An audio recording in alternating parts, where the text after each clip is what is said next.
पेड़ पौधा। अच्छा बोलेंगे पेड़ पौधा जो है वो रेस्ट में है या मोशन में है? रेस्ट में। कैसे? उसके लिए भी वही कानून लागू होता है जी। किसके लिए?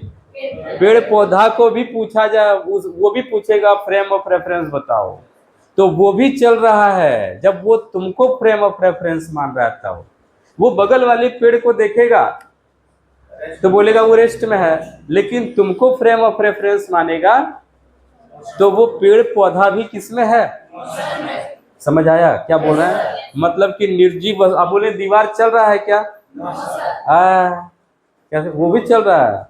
यदि तुम उसके रिस्पेक्ट में चल रहे हो, उसको निर्देश तंत्र मान करके तुम चल रहे हो, मोशन में हो, तो वो भी तुमको फ्रेम ऑफ रेफरेंस मान करके चल रहा है। सुनाई दिया? क्या सुना?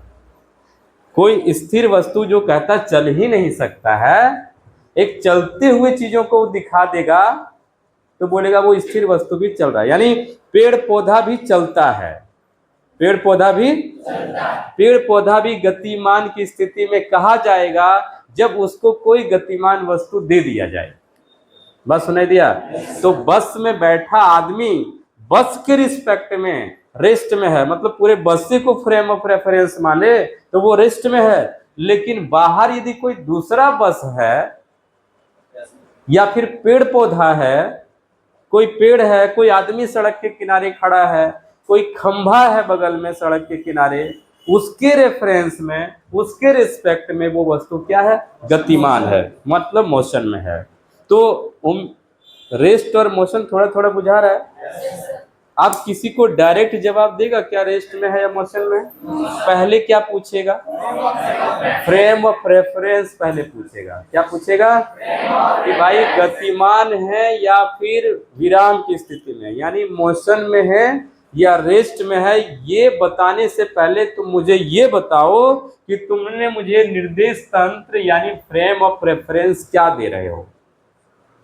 ठीक है? यदि वो देता है तो एक बार उसको देखो और एक बार खुद को देखो। यदि उसको और खुद को देखने के बाद लगे कि दोनों के बीच गैप में कमी या ज्यादा हो रहा है, मतलब दोनों के बीच डिस्टेंस, डिस्प्लेसमेंट घट रहा है या फिर बढ़ रहा है, तो खुद को बोलना कि हम मोशन में है और कोई परिवर्तन नहीं हो रहा है, तो बोलेंगे रेस्ट में है। अब डेफिनेशन क्या होता है? डेफिनेशन होता है किसी निर्देश तंत्र के सापेक्ष किसी वस्तु का गति के बारे में यदि बात किया जाए कि गति का डेफिनेशन कैसे देंगे। कोई वस्तु गतिमान है, इसको हम लोग कैसे डिफाइन करेंगे? तो पहले यही बात लाएंगे, किसी निर्देश तंत्र के सापेक्ष किसी वस्तु के स्थिति में समय के साथ परिवर्तन होता है तो वो गतिमान कहलाता है, गति की स्थिति में कहा जाता है। और जब निर्देश तंत्र के सापेक्ष समय के साथ उसके स्थिति में कोई परिवर्तन नहीं होता है तो उसको रेस्ट में कहलाता है, यानी विराम की स्थिति में कहलाता है। तो यहाँ दो बात निकल करके आया है, गति की अवस्था क्या है और विराम की अवस्था क्या है। तो हेडिंग बनाओ।